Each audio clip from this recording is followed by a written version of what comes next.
सर्वप्रथम सगळ्या हुतात्म्यांना वंदन करून सगळ्यांना महाराष्ट्र दिनाच्या हार्दिक शुभेच्छा. आणि मी खरंच आयुष्यात असे खूप कमी आणि मोजके क्षण येतात जिथे आपण भारावून गेलेलो असतो. आज मी अगदीच भारावून गेलेलो आहे. कारण आज ज्यांचं व्याख्यान आणि विचार ऐकायला आपण सगळे इकडे उपस्थित आहात, ही एक व्यक्ती नसून आपण म्हणू शकतो सांस्कृतिक ठेवणच आहे. ठीक आहे. आणि एखाद्या व्यक्तीला किंवा माणसाला बहुआयामी व्यक्तिमत्व हे काय असतं, आणि या शब्दाचा अर्थ काय हे जाणून घ्यायचं असेल तर त्यांनी नक्कीच आपल्या आजच्या गेस्टना डॉक्टर तारा बावळकर यांचं आयुष्य पाहावं. ठीक आहे. नाटकापासून साहित्य, दिग्दर्शन, अभिनय, लेखन आणि सगळ्यात महत्वाचं म्हणजे लोकसंस्कृती, हे यांच्या बहुआयामी व्यक्तिमत्वाचे काही पैलू आहेत. आणि खरं बघायला गेलं तर यांचा इतक्या वर्षांचा इतिहास, म्हणजे ती आमच्यासारख्या लोकांसाठी तर मेजवानीच आहे की त्यांनी बोलत राहावं आणि आम्ही ऐकत राहावं. विशेषतः याच संशोधनासाठी आणि त्यांच्या इतक्या योगदानासाठी त्यांना भरपूरच पुरस्कारांनी पुरस्कृत केलं गेलेलं आहे. सगळ्यात महत्वाचं म्हणजे डॉक्टर तारा यांनी त्यांची PhD पुणे विद्यापीठातून केलेली आहे. त्यांचा विषय होता मराठी. मी त्यांना या मराठी भाषेच्या उगमावर प्रकाश टाकायची विनंती करतो आणि त्यांचं स्वागत करतो. डॉक्टर तारा. सगळ्यांना आभार मानायचे आहेत. मला खूप बरं वाटलं. आपण मराठी भाषेच्या उगमाबद्दल विचारलेलं आहे. कुठल्याही भाषेचा उगम हा आपोआप होत असतो, कारण माणसाची ती जैविक गरज असते. आणि त्यामुळे मराठी भाषा अस्तित्वात आल्याचे काही पुरावे आपल्याला मिळतात. ते पुरावे प्रथम शिलालेखातनं मिळतात, कारण बोललेली भाषा अस्तित्वात राहणं इतके वर्ष शक्य नाही. त्यावेळेसची साधनं नव्हती रेकॉर्डिंगची वगैरे. तर शिलालेख आपल्याला जे मिळतात ते इसवी सनाच्या 10व्या शतकापासून मिळतात. कर्नाटकामध्ये श्रवणबेळगोळ इथं इसवी सनाच्या 10व्या शतकामध्ये, म्हणजे बरोबर 1500 वर्षापूर्वी पहिला शिलालेख उपलब्ध झालेला आहे. त्याला श्रवणबेळगोळचा शिलालेख असं म्हणतात. आणि त्याच्यामध्ये 2 वाक्य कोरलेली आहेत. चावुंडराये करवियले आणि दुसरं वाक्य आहे त्याच्या खाली दत्त सुत्ताले करवियले. एका मोठ्या पर्वतामध्ये भगवान महावीराची मूर्ती आहे आणि त्याच्या चरणाशी जी पट्टी आहे त्याच्यावर ही अक्षरं कोरलेली आहेत. आणि त्या ठिकाणी मराठी भाषेचं सुरुवातीचं रूप आपल्याला मिळतं. त्यानंतर अनेक ठिकाणी शिलालेख मिळालेले. पंढरपूरचा शिलालेख महत्वाचा आहे, पैठणला शिलालेख आहे, अनेक शिलालेख आहेत निरनिराळ्या राजवटीतले. आपल्या बुद्ध काळामध्ये म्हणजे अशोकाच्या राज्यामध्ये तर फार मोठ्या शिलालेखांची पट्टिकाच्या पट्टिका सापडलेली आहे, मालिकाच्या मालिका. आणि त्याच्यामध्ये सम्राट प्रियदर्शन असं म्हणत अशोकाने त्याच्या काळामध्ये असलेल्या बऱ्याच गोष्टी तिथे नोंदवलेल्या आहेत. तेव्हा शिलालेख हे मराठी भाषेच्या निर्मितीचा पहिला पुरावा. त्याच्यानंतर मग ताम्रपट, कारण धातूचा शोध नंतर लागला माणसाला. कुठल्याही समूहाचा जो प्रवास असतो तो प्रवास पाहत असताना नुसत्या एका गोष्टीचा प्रवास पाहून चालत नाही. ज्याला आपण अँथ्रोपॉलॉजी म्हणतो, म्हणजे मानव वंशशास्त्र. मनुष्य जन्माला आल्यापासून त्याचा विकास कसा होत गेला आणि त्याच्यामध्ये त्या विकासामध्ये भोवतालचा निसर्ग हा महत्वाचा असतो. निसर्ग माणसाला जगायला शिकवत असतो. आणि त्यामुळे मराठी भाषा जन्माला आली की एकमेकांच्याशी संवाद साधण्याच्या गरजेतनं जन्माला आली. आणि त्याचं पहिलं रूप जे होतं आज आपल्याला शिलालेखातनं दिसतं, पण त्याच्या आधीचं रूप काय असेल याचा आपण फक्त अंदाज करू शकतो. आणि त्याला आपण प्राकृत भाषा असं म्हणतो. प्राकृत म्हणजे आपोआप निर्माण झालेली भाषा. प्रकृतेनं कृतः प्राकृतः. प्रकृती म्हणजे निसर्ग. निसर्गाने आपोआप जे उच्चार शिकवले आणि माणसाला एकमेकांशी संवाद साधायला शिकवला. संवाद याचा अर्थ देवाण आणि घेवाण. म्हणजे आपल्याला काय म्हणायचे ते समोरच्याला कळलं पाहिजे आणि समोरच्याला ते कळलंय की नाही हे आपल्याला कळलं पाहिजे. हे रेसिप्रोकल असतात, देवाणघेवाण. तर संदेश पोचवणं आणि संदेशाची प्रतिक्रिया करणं, आपणही आता नेमकं तेच करतो आहोत की मी जे बोलते ते आपल्यापर्यंत पोचणं. आज आपल्याजवळ माध्यमं वेगळी आहेत आणि आपल्याला कळलंय की नाही हे तुमच्या बोलण्यातनं मला कळणार आहे. तेव्हा भाषा ही अशी नैसर्गिकपणे संवादाच्या दृष्टीने, संवाद याचा अर्थ आपलं म्हणणं एकमेकांना समजावून सांगणं. मग त्या म्हणण्यामध्ये आपल्या भावना, आपले विचार, आपल्या आणखीन काही जाणीव असतील या पोचवणं आणि याप्रमाणे ही भाषा विकसित होत जाते. भाषा निर्मितीचं सगळ्यात महत्वाचं साधन म्हणजे आपलं शरीर. शरीरामध्ये जी आपली उच्चारण इंद्रिय आहेत ही जगाच्या पाठीवरच्या सगळ्या मानव जातींच्या मध्ये समान आहे आणि म्हणून त्या उच्चारण इंद्रियांचा आपण उपयोग करतो आणि त्याच्यासाठी आवाज पोचण्यासाठी हवा हे माध्यम असतं. इथे एक आवाज झाला की तो दुसरीकडे पोचण्यासाठी मध्ये जर हवा नसेल तर त्या ध्वनी लहरी तिथपर्यंत जाऊन पोचत नाहीत. हे आज आपल्याला विज्ञानाने माहीत झालेलं आहे. त्याप्रमाणे ज्या ठिकाणी ध्वनी निर्माण होतो तिथे एक आघात होतो हवेवर आणि त्या आघाताच्या लहरी या कानापर्यंत जातात. बोलताना आपण काय करतो, तोंडाने तो आघात करतो. तोंडाने आघात करतो म्हणजे काय करतो, छातीमध्ये फुफ्फुसामध्ये जी हवा असते ती बाहेर टाकणं आणि बाहेर टाकत असताना ती श्वास घेत असताना मध्ये मध्ये अडथळे निर्माण होत असतात. म्हणजे फुफ्फुसापासून ओठापर्यंतचा जर आपण इंद्रिय घेतली तर फुफ्फुस आहे, श्वासनलिका आहे, मध्ये ध्वनी यंत्र आहे, घशामध्ये गळ्यामध्ये आपण ज्याला म्हणतो ते ध्वनी यंत्र आहे. तिथे ती हवा आदळली जाते. तिथनं बाहेर जाताना तिला निरनिराळे अडथळे येतात.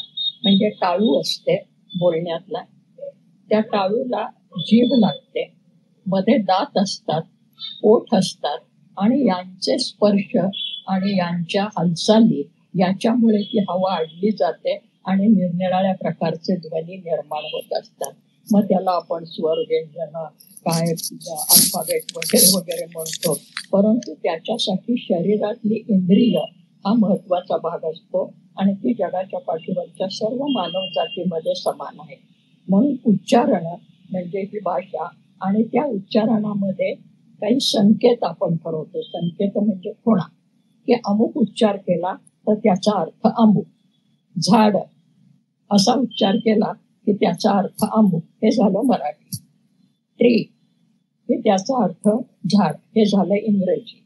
तेव्हा त्या उच्चारणाशी एखाद्या वस्तूचा संकेत जोडला जातो आणि म्हणून भाषा जी निर्माण होते ती आधी ध्वनींचे संकेत आणि प्रत्यक्ष जीवनामधली वस्तू, त्या वस्तू दाखवतात.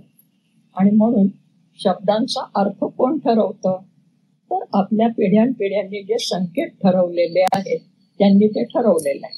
आपल्या पूर्वजांनी जर झाडला नदी म्हटलं असतं तर आपण त्याला नदी म्हटलं असतं.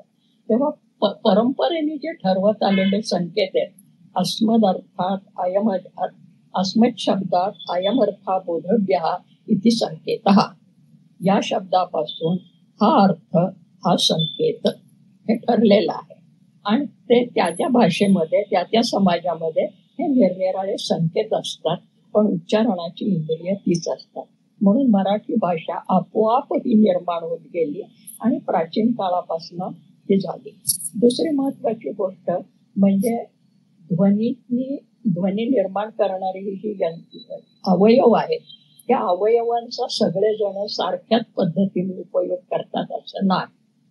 म्हणजे कोणी दातात जीभ घालून बोलतो असं आपण म्हणतो आणि त्या कोणी हवेचा जोर जास्त लागतो, इंटोनेशन ज्याला आपण म्हणतो, ते म्हणजे सूर वाढवणं कमी करणं.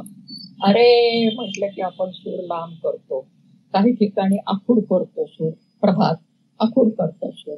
तेव्हा हे इंटोनेशन आणि सुरावली जी आहे म्हणजे स्वर लांबवणं, विराम देणं, थांबायचं कुठे तेही आपलं ठरलेलं असतं. हा शब्द झाला की थांबतो, त्याच्यातनं मग आपण लेखनामध्ये विरामचिन्हाकडे येतो. तेव्हा या लेखनामध्ये जे जे काय आपण करतो ते आधी आपल्या उच्चारामध्ये करतो, आपल्या बोलण्यामध्ये करतो आणि त्याचं महत्वाचं साधन म्हणजे आपल्या शरीरामध्ये असलेली फुफ्फुसापासून ओठापर्यंतची ही सगळी इंद्रिय असतात. म्हणून मराठी भाषा ही याच पद्धतीनं निर्माण झाली आणि तिचे लेखी पुरावे आपल्याला पहिल्यांदा शिलालेखात मिळतात, नंतर मग ते ताम्रपटावर मिळतात, कारण धातू नंतर निर्माण झाले. आणि त्यानंतर आपल्याला ज्या वेळेला कागदाचा आणि शाईचा शोध लागला त्यावेळेला लिखित स्वरूपामध्येही मिळतात. आणि म्हणून जुन्यात जुनं गाथा सप्तशती हे ग्रंथ आहेत. अशा निरनिराळ्या पद्धतीनं मराठी भाषेकडे च्या मुळाकडे आपण जाऊ शकतो. धन्यवाद धन्यवाद डॉक्टर तारा.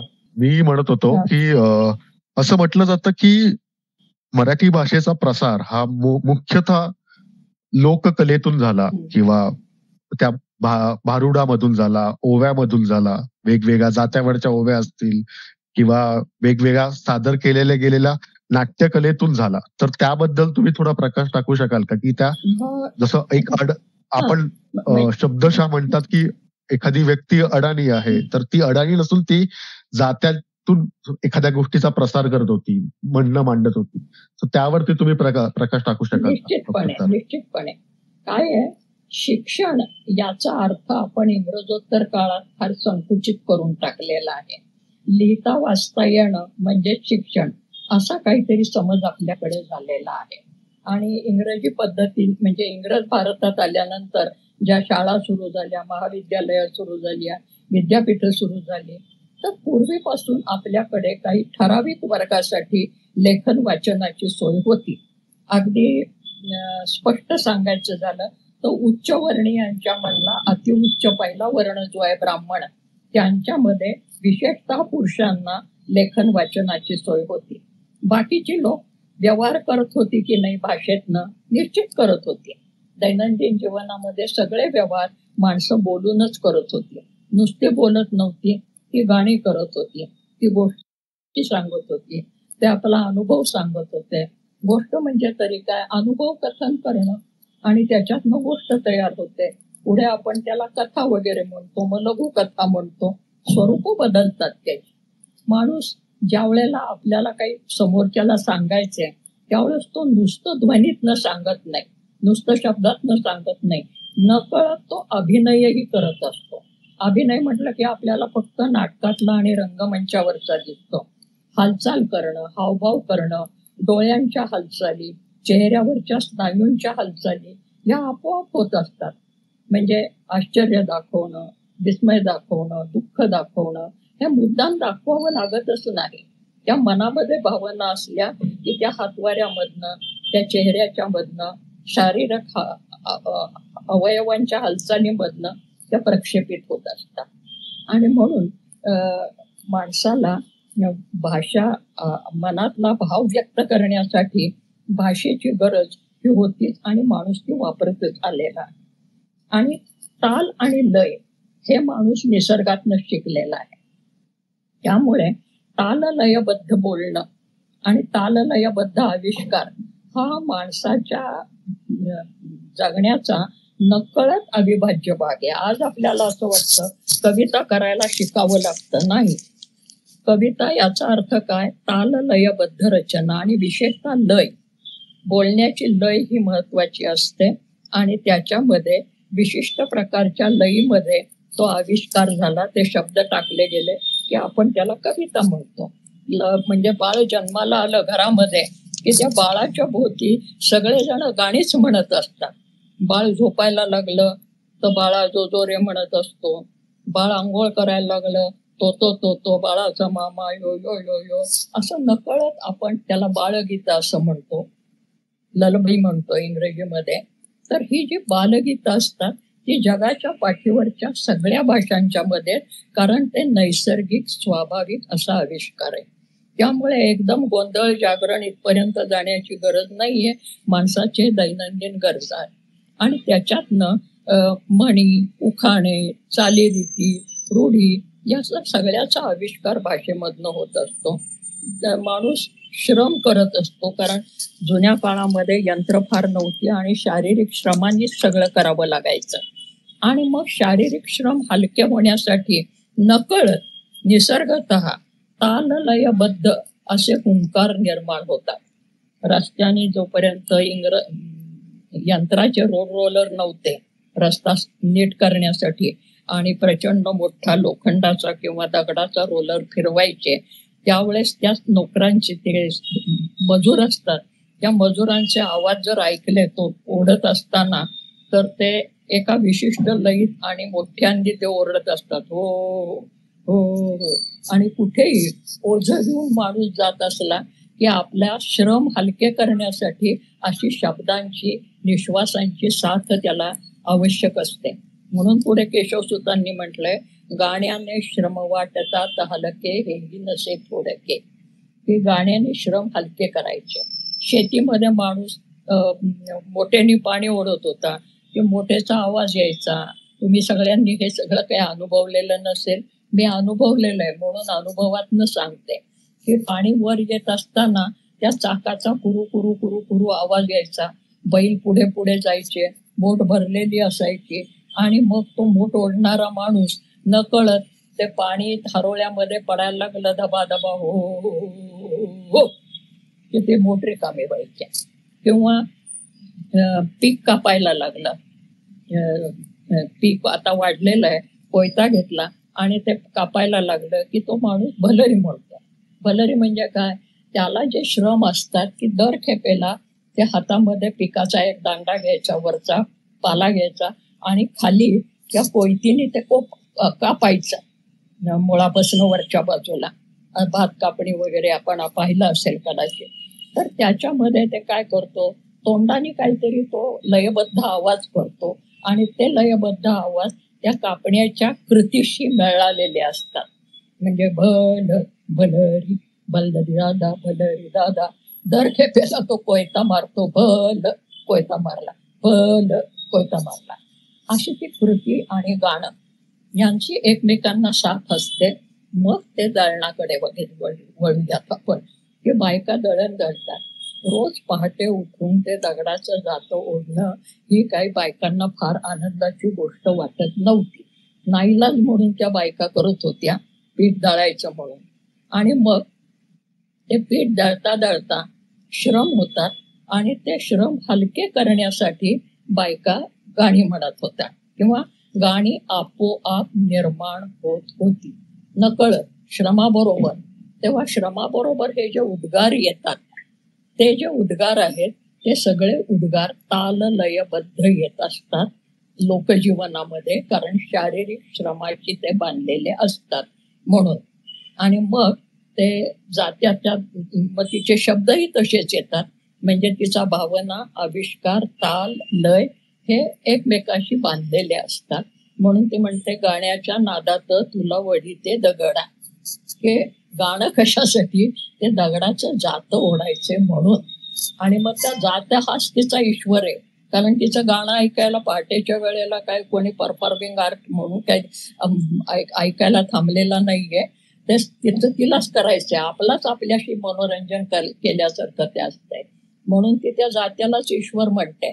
जात्या तू ईश्वरा नको मला जड जाऊ, तू जड जाऊ नको रे बाबा, मला हलका जा. तेव्हा त्या श्रमाशी तिच्या भावना, तिचे शब्द, तिचा आविष्कार हा सगळा बांधलेला असतो. म्हणून लोकजीवनातले हे निरनिराळे आविष्कार आहेत. जसं दळणाचं आहे तसं धुण्याचं आहे, भांड्याचं आहे, लहान बाळांना सांभाळण्याचं आहे, बाळाला झोपवण्याचं आहे, मांडीवर घालून बाळाला थोपटायचं झालं तर वेगळ्या पद्धतीची ताल आणि लय येतो. संगीताचा अभ्यास करणाऱ्यांनी या मुळामध्ये जायला पाहिजे. आणि ज्या लोकांनी परफॉर्मिंग आर्टमध्ये, ज्याला आपण प्रयोग म्हणतो, म्हणजे प्रायोगिक रंगभूमी, त्याच्यामध्ये हबीब तन्वीर सारख्या लोकांनी पुढे प्रयोग केले बंगालमध्ये, की त्यांनी फक्त दैनंदिन जीवनामध्ये वापरायच्या वस्तू घेतल्या, त्याच्यातनं ध्वनी निर्माण केले आणि त्या ध्वनींचा वापर नाटकासाठी केला. कुठलीही तयार अशी इन्स्ट्रुमेंट्स त्यांनी वापरले नाहीत, म्हणजे पेटी, बाजा, सिंथसायझर वगैरे. तर ते एक भांडं घेतलं, त्या भांड्यावर पळीने आपटलं, एक दगड घेतला, त्या दगडाने एखाद्या मोठ्या ताटावर आपटलं, आवाज वेगळे वेगळे येतात, ध्वनीच्या लहरी वेगळ्या वेगळ्या येतात, ध्वनीचा घुमट वेगळा वेगळा येतो. वाद्यांच्या मध्ये आपण निरनिराळी वाद्य म्हणतो की तालवाद्य असतात, लयवाद्य असतात, सुशिर म्हणजे कुंकून वाजवायची वाद्य असतात. आणि हे सगळे प्रकार माणूस हे आपल्या दैनंदिन वस्तू घेऊन ते करत आलेलं आहे. पूर्वीच्या काळी ज्या वेळेला जांज नव्हते, संगीताची निरनिराळी साधनं नव्हती, पण घरामध्ये रोज आरती होत असे. आणि आरती होत असताना माणूस त्याच्यासाठी तालासाठी काय वापरतो तर टाळी. टाळी हे पहिलं वाद्य माणसाचं. आणि मग त्या टाळीचा जो ताल आहे तो वापरण्यासाठी आणखीन काही वस्तू वापरतो. जुन्या काळामध्ये त्या आरती म्हणत असताना तामण घ्यायचं, एक पळी घ्यायची आणि ते तामण धरायचं आणि त्याच्यावर पळीने आवाज टन टन टन टन टन टन करायचा. आणि मग ते जे काय आरतीचे शब्द असतील ते त्या लयीमध्ये उच्चारले जायचे.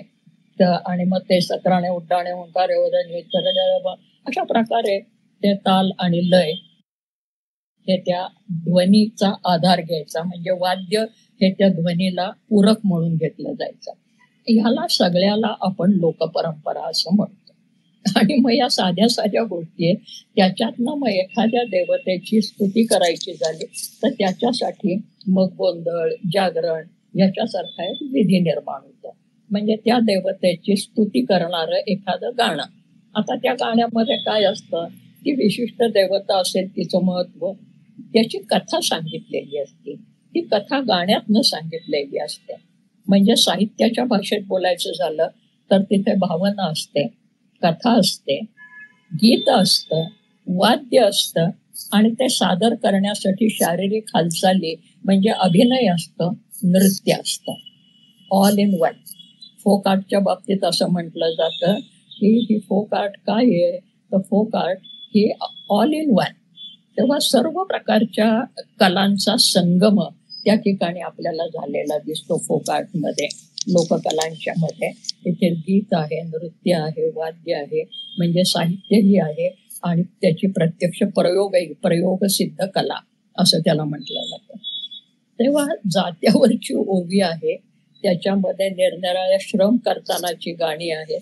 अगदी बायका खूप मोठ्या प्रमाणावर दही घुसळून ताक करत असत. ज्या वेळेला खूप भरपूर दूध असे गवळ्यांच्याकडे, त्यावेळेस त्या दोरीने रवी ओढणं आणि त्याची ही गाणी होती. आणि मग त्याच्यामधनं आपल्याला संत साहित्यामध्ये गवळणींची रचना झाली आहे. गवळण हा गीत प्रकार, तो नाथांच्या गवळणी आहे, एकनाथ महाराजांच्या. गवळण हा काव्याचा एक प्रकार, अभंग हा काव्याचा एक प्रकार, जसं जात्यावरची ओवी हा काव्याचा एक प्रकार, बाळाला झोपवण्याची ओवी हा काव्याचा एक प्रकार, जो जो जो जो म्हणणारं जो गीत आहे पाळणा गीत हा आणखीन एक वेगळा प्रकार. अलीकडे अमेरिकेमध्ये आमच्या एका मित्रांनी याच्यावरही खूप मोठं संशोधन केलेलं आहे की पाळणा गीत निरनिराळ्या प्रकारचे. तर माणसाचा जी त्या कामाची लय आहे, कामाचा वेळ आहे, ती चाल त्याला येते. म्हणून चालता चालता येते ती चाल, ती कृती करता करता येत असते ती चाल. म्हणजे आता बाळाला नुसतं मांडीवर थोपटायचंय आणि मग त्यावेळेस ते गाणं येतं कसं की ते 4 मात्रामध्ये येतं. संगीताच्या भाषेत बोलायचं झालं तर ये ग ये ग गाई बाळाला दूध देई, 4 मात्रा आहे. पण तेच लांब असा झोका द्यायचा आहे, पाळणा दूर आहे, ती दोरी आहे आणि ती ओढायची आहे आणि ती दोरी आपल्या जवळ येते बाईच्या, सोडली की तो पाळणा लांब जातो. त्यामुळे दूर जवळ अशी जी झोक्याची लय आहे ती त्या गाण्याच्या चालीमध्ये येते. बाळा जो जो रे, लांब दोरी गेली जवळ आली, जो जो रे. हे जे काम आहे त्या कामाची जी लय आहे ती त्या गाण्यात येते. तेव्हा लोककला, लोकजीवन म्हणजे दुसरं काही नाही. निसर्गाने जे आपल्याला दिलेलं आहे त्याच्या आधारे माणूस आपलं जीवन सुखावह करण्याचा प्रयत्न करत आलेला आहे आणि त्याच्यासाठी तो निरनिराळे शोधही लावत आलेला आहे. म्हणून जात हा जसा शोध आहे तसं कुटणं हा शोध आहे आणि हे खूप प्राचीन काळापासून आहे. इसवी सनाच्या 6व्या शतकामध्ये उद्योतन शोधी नावाचा एक जैन प्राकृत ग्रंथ लिहिलेला आहे आणि त्याच्यामध्ये म्हटलेलं आहे की बायका अत्यंत व्याकुळ स्वरामध्ये कांडण करताना आणि दळण दळताना गाणे गात होत्या. जयी कुट्टिनी विसरम गायंती. ज्या वेळेला कुट्टिणी म्हणजे कांडण करणाऱ्या बायका विसरम गायंती व्याकुळ आवाजामध्ये गात होत्या, तत हतह्यया तुम किम आकुली भवसी, तेव्हा हे माझ्या हृदया तू का बरं व्याकुळ होतो. तेव्हा बायकांची गाणी ही त्यांचं दुःख व्यक्त करणारी, वेदना व्यक्त करणारी होती, असा त्याचा साधा अर्थ आहे. त्यामुळे लोकपरंपरा ही काही फार वेगळी नाहीये, ती आपल्या जगण्यातनं जे जे आविष्कार होत आले ते सगळे आले. आणि मग त्याच्यामध्ये आपल्याला माणूस जे जे काम करत होता त्याच्याशी निगडीत चाली आणि गाणी आलेली आहेत. म्हणजे आता ज्या वेळेला कोळी असतात नदीवर आणि समुद्रावर, विशेषतः जाळी घेऊन ते मासे पागायला जातात, जाळी पांगायला जातात, म्हणजे जाळीतनं मासे धरायला जातात, आणि ती होडी चालत असते. त्या नदीचा आवाज, पाण्याचा आवाज, समुद्राचा आवाज आणि त्या होडीच्या वल्लवण्याचा आवाज, आणि ती मग तुम्ही कोळ्यांची गाणी ऐका, वल्लवरे नाकवा हो वल्लवरे. नावेची जी चाल आहे पाण्यातनं जाण्याची ती त्याच्यामधनं येत असते. पहाडी प्रदेशामध्ये गेलात आणि पहाडी प्रदेशामध्ये जी गाणी म्हटली जातात त्याचे तुम्हाला चाली बघा, कारण तिथे श्वास जास्त लागतो वापरायला चढण चढण्यासाठी. मग त्यावेळेला उंच आवाजामध्ये पट्टीमध्ये बोलावं लागतं.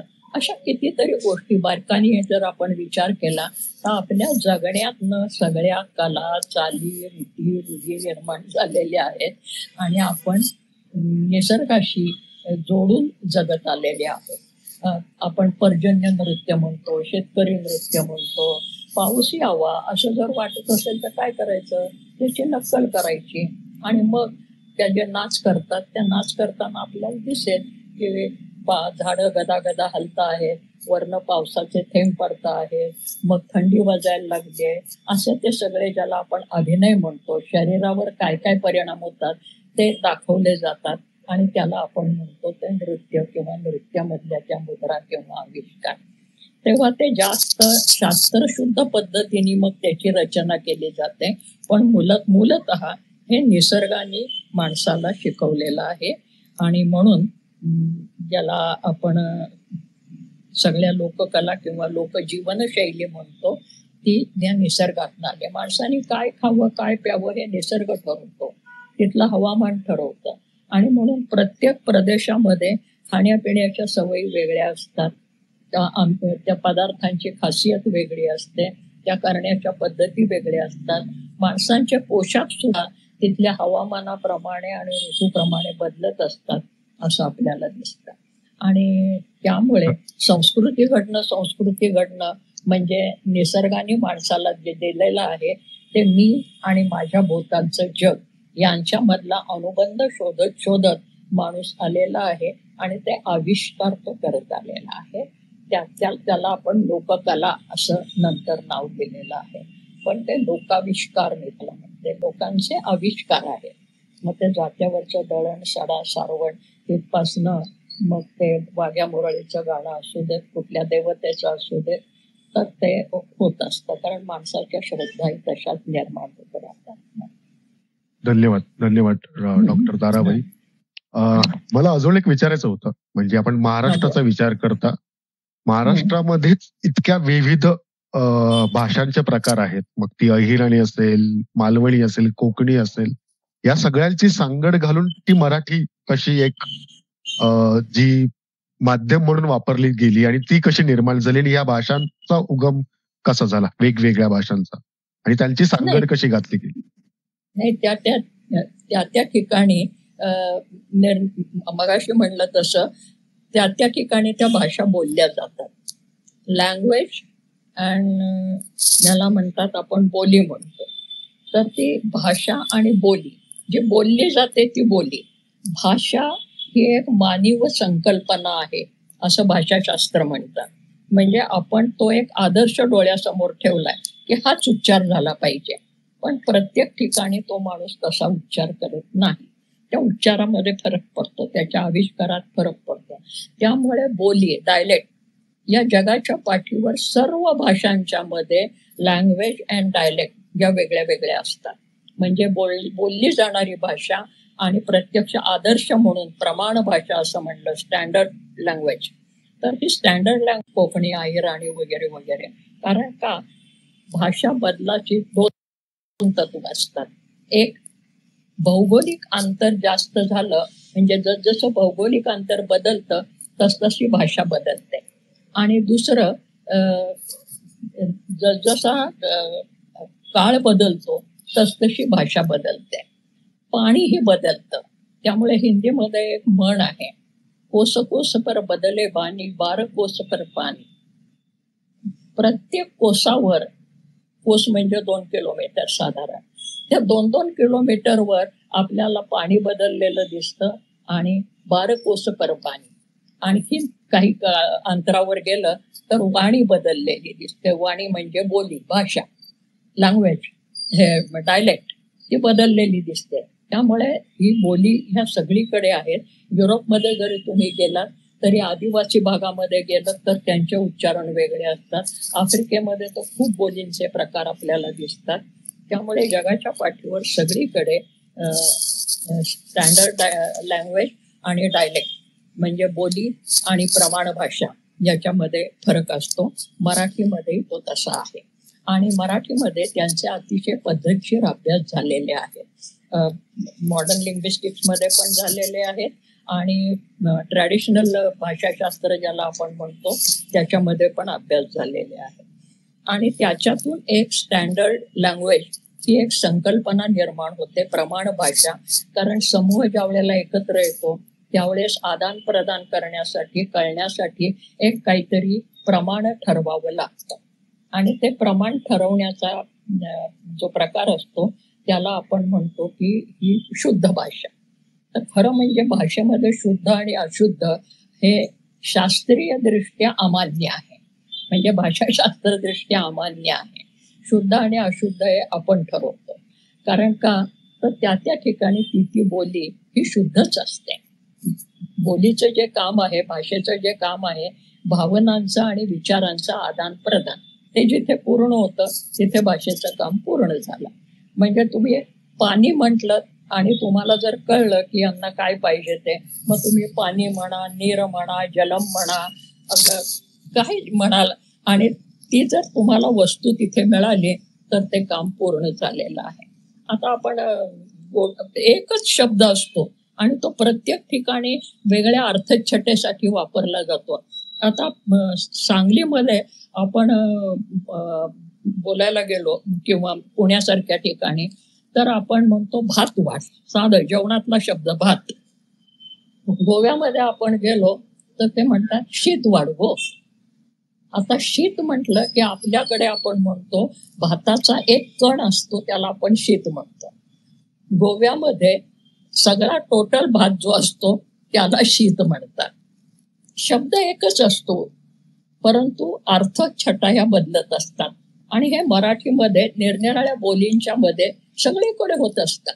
आता कल्याणला तुम्ही गेलात, फार दूर जायची गरजच नाही. हो, पुण्याला तुम्ही गेलात की दूध जर रोजचं दूध आपल्याला तो गवळी देतो किंवा आपण काय ते आता पिशवीमधलं घेत असतो किंवा काय, आपण म्हणतो दुधाचा रतीब, स्टँडर्ड लँग्वेज.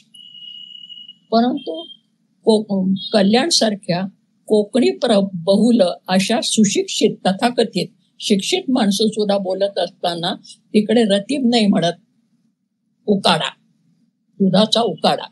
आपल्याकडे उकाडा म्हणलं की गरमी, म्हणजे खूप त्रास होतो, गरम होत आहे, हवा उष्ण होते आहे. पण गरमीचा अर्थ पुन्हा राजस्थानात गेलं की तो वेगळा होतो. रोगाच्या परिभाषेमध्ये गेला तर त्याचा अर्थ वेगळा होतो.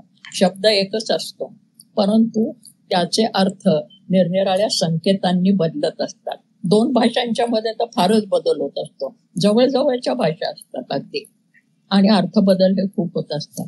त्यामुळे ज्याला आपण अनेक बोली म्हणतो त्या बोलींची मिळूनच भाषा होत असते आणि त्यातले काही प्रमाण ठरवलेलं असतं. हे प्रमाण माना.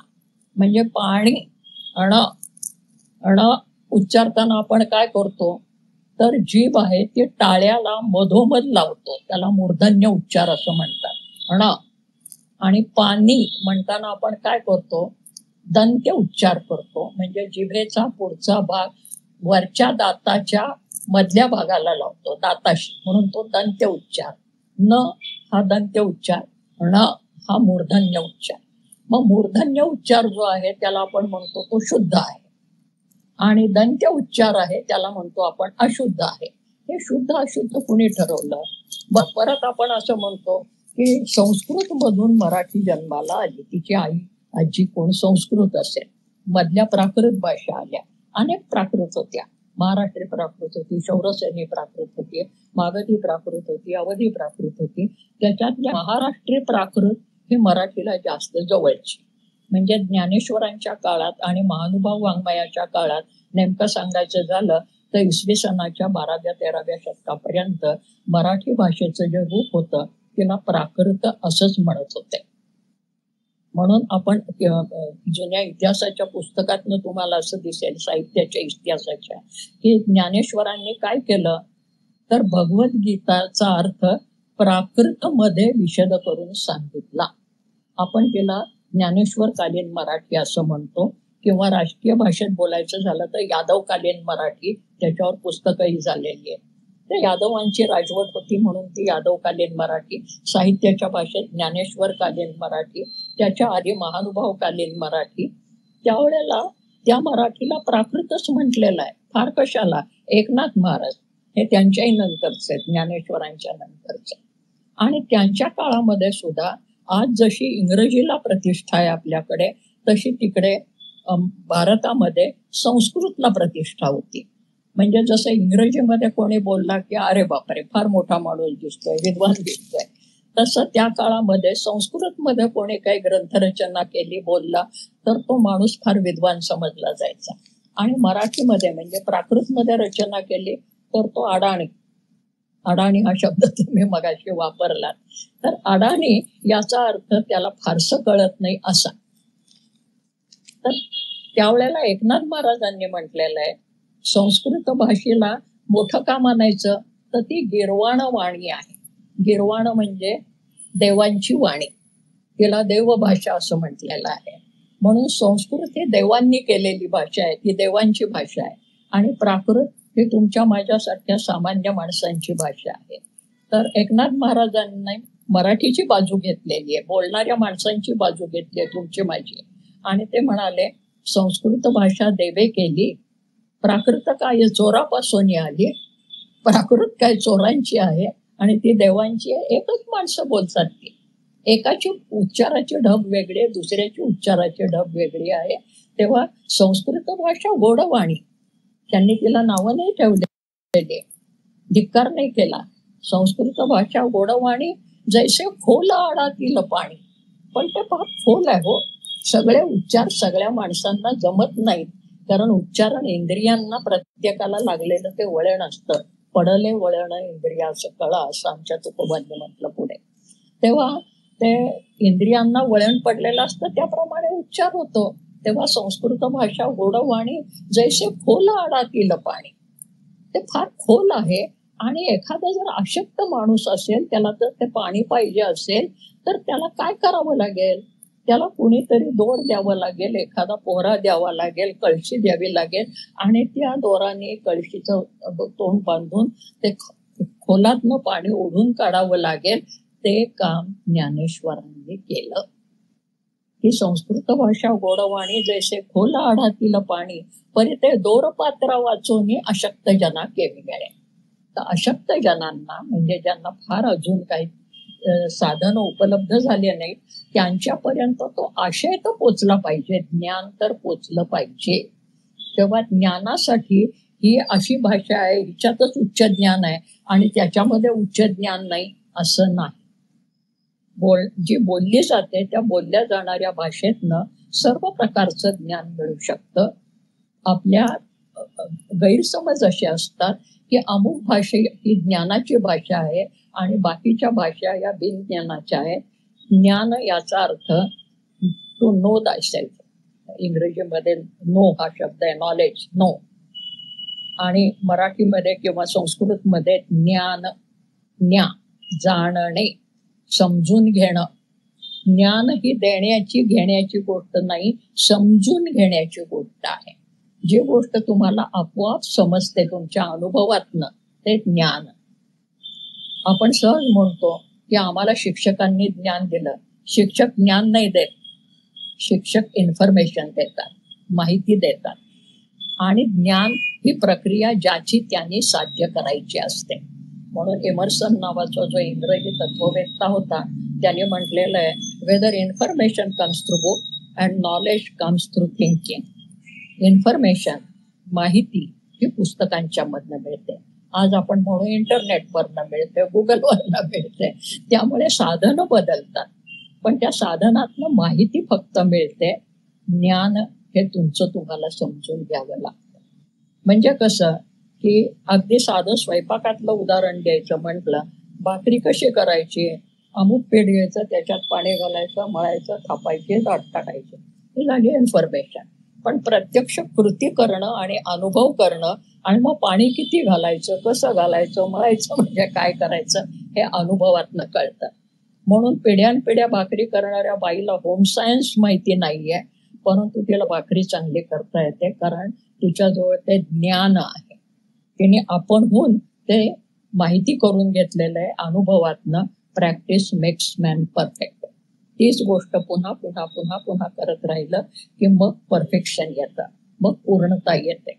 आणि म्हणून भाषेच्या बाबतीमध्ये ही अडाण्यांची भाषा, ही शहाण्यांची भाषा असं नसतं. ज्यांना आपण अडाणी म्हणतो ते आपलं अडाणीपण आहे असं माझं साधारण मत आहे. कारण माझं लहानपणापासून अक्षरशः शेतकरी कुटुंबापासून ते परदेशामधल्या विद्यापीठांच्या पर्यंत सर्वत्र माझा निरनिराळा संचार झालेला आहे. संत साहित्यामध्ये तर खूप मोठ्या प्रमाणावर आपल्याला दिसतं की हे संत एक ज्ञानेश्वर आणि एकनाथ महाराज सोडले तर बाकीच्यांना कोणाला लिहायला वाचायची संधीच मिळाली नव्हती. आपल्याला असं दिसेल की वारकरी पंथातले जे संत आहेत तर त्याच्यातले निवृत्ती ज्ञानदेव सोपान मुक्ताबाई हे ब्राह्मण वर्गातले होते, एकनाथ हे होते, परंतु बाकीच्यांचं काय, तुकारामांचं काय, नामदेवांचं काय, चोखामेळाचं काय, जनाबाईचं काय, कितीतरी बायका, कितीतरी पुरुष असे आहेत की ज्यांना लिहिता वाचता येत होतं की नाही आपल्याला माहिती नाही, परंतु त्यांनी रचना ज्या केलेल्या आहेत त्या रचनांच्यावर आज आमच्या विद्यापीठातले लोक PhDच्या पदव्या घेत आहेत ज्ञानेश्वरांच्यावर. आणि या सगळ्या ज्या भाषा आहेत, या सगळ्या भाषा एकमेकांशी साम्य आणि वैषम्य म्हणजे समानता आहे आणि त्याच्यामध्ये भेदाभेद पण आहे. मगाशी जसं एकच शब्द निरनिराळ्या अर्थांनी निरनिराळ्या ठिकाणी येतो, तसं तर कन्नड आणि मराठीमध्ये फार साम्य आहे, आपल्याला कल्पना नाहीये. ज्ञानेश्वरीचा विचार करत असताना ज्ञानेश्वरीतली भाषा आणि ज्ञानेश्वरीतल्या संकल्पना या कितीतरी कन्नड भाषिक प्रदेशामध्ये आणि मराठी भाषिक प्रदेशामध्ये समान आहेत. भाषा वेगळ्या आहेत, लिपी वेगळी आहे, परंतु संस्कृती त्याच्यामध्ये एक आहे असं आपल्याला अनेक प्रदेशामध्ये दिसतं. आणि विशेषतः सीमा प्रदेशामध्ये हे मोठ्या प्रमाणामध्ये दिसतात. ज्या वेळेला भाषावार, मला वाटतं भाषावार प्रांतरचनेचा प्रश्न तुमच्या याच्यात आहे ना सर? येस येस येस, हो हो हो, आपण तिकडे गेलं तर चालेल? आता चालेल, हरकत नाही. फक्त मला एक मध्ये तुम्हाला थांबवायचं होतं की तुम्ही थोडं पाणी पिऊन घ्या, कारण मला चित्र असं दिसतंय की एक मराठी भाषेची गोधडी दिसते आणि ती अशी रंगीबेरंगी ठिगळं तुम्ही ती अशी विणत चाललायत असं मला ते व्हिज्युअली दिसते. इतकं छान तुम्ही सांगताय, कुठे तुम्हाला थांबवावं असं वाटत नाहीये. पण काही लोकांचे प्रश्न आहेत तर तेही घेऊया आपण मध्ये मध्ये. पण तुम्ही इथे भाषा प्रांतवादावरती जाऊयात, कारण आजचा दिवस पण महाराष्ट्र दिन आहे आणि तो मराठी भाषा आणि प्रांतवादावरतीच ती विभागणी झाली होती. आणि मग तो संयुक्त महाराष्ट्राचा लढा कसा झाला याबद्दलही आपल्याला जाणून घ्यायला आवडेल. तत्पूर्वी फक्त एक कॉम्रेड तुमचा प्रश्न एकदम शॉर्ट मध्ये विचारून घ्या. कॉम्रेड विचारा. मराठी शाळेंची संख्या कमी होत चाललेली आहे, तर मग पुढच्या पिढीसाठी मराठी भाषा एक फक्त अभ्यासक्रमातील एक सब्जेक्ट किंवा एक विषय होऊन जाईल, तर हे जे भाषेवर आलेले संकट आहे हे आपण कसं आटोक्यात आणू शकतो किंवा हे आव्हान कसं पेलू शकतो आपण? आधी आपण भाषावार प्रांतरचना बघूया. भाषावार भाषावार प्रांतरचना ही जी संकल्पना आहे ही राजकीय संकल्पना आहे खरं म्हणजे. हे विविध प्रांत इंग्रजोत्तर काळामध्ये कसे करायचे राजकारणाच्या सोयीसाठी आणि कारभाराच्या सोयीसाठी. तर एक भाषा बोलणारा जो काही समूह असेल त्या एक भाषा समूहाच्या वर शासन करणं सोपं जाईल. म्हणून त्या भाषेचा बाहुल्य जिथे असेल तो त्या भाषेचा प्रांत असावा. आणि म्हणून गुजरात, महाराष्ट्र वगैरे ही सगळ्या प्रांतरचना भाषावार प्रांतरचना झाल्या. मराठीच्या बाबतीमध्ये काय झालं की महाराष्ट्र हा जो भौगोलिक प्रदेश आहे तो एकीकडे कन्नड भाषिकाशी जोडलेला आहे. तो कन्नड भाषिक म्हणजे पुन्हा तो पूर्वेकडचा आणि दक्षिणेकडचा कन्नड प्रदेश म्हणजे इकडे बेळगाव धारवाडशी जोडलेला आहे, तिकडे बिजापूरशी जोडलेला आहे, इकडे गुजरातशी जोडलेला आहे. म्हणजे नाशिक पार केलं की तिथे जव्हार मोखाडा ही जो काही आदिवासी प्रदेश आहे आणि तिथे जोडलेला आहे. आणि इकडे कारवारशी जोडलेला आहे, अगदी दक्षिणेच्या टोकाला गेलं दक्षिण कर्नाटकामधनं तर. आणि त्यामुळे गोव्याशी जोडलेला आहे. परत कोल्हापूर पार केलं आणि 65 किलोमीटर गेलं की गोव्याची सरहद्द लागते. त्यामुळे महाराष्ट्राच्या बाबतीत प्रश्न असा आला की महाराष्ट्रामध्ये कुठला कुठला भूप्रदेश समाविष्ट करायचा. ज्या वेळेला भाषावार प्रांतरचनेची चळवळ चालू होती त्यावेळेला मी लहान होते, शाळेमध्ये जाणारी मुलगी होते आणि मी कल्याणला त्यावेळेला शिकत होते. आणि सगळ्या काळामध्ये जशी शाळकरी मुलांचा उपयोग करून घेतला जातो तसा आमच्या काळामध्ये या भाषावार प्रांतरचनेच्या चळवळीसाठी त्यातल्या काही पुढाऱ्यांनी आमच्यासारख्या शाळेतल्या मुलांना हाताशी धरलं आणि मिरवणुका, घोषणा वगैरे करायला सुरुवात केली. जसं सध्या शिवाजी महाराजांचा हे आला की शिवाजी महाराजांच्या नावाने जय जयकार करत जायचं, तसं भाषावार प्रांतरचनेच्या बाबतीत आमच्या शाळकरी मुलांचा उपयोग केला. आणि त्यावेळेच्या घोषणा मला असं आठवतात, त्या मुद्दाम सांगते की बेळगाव, कारवार,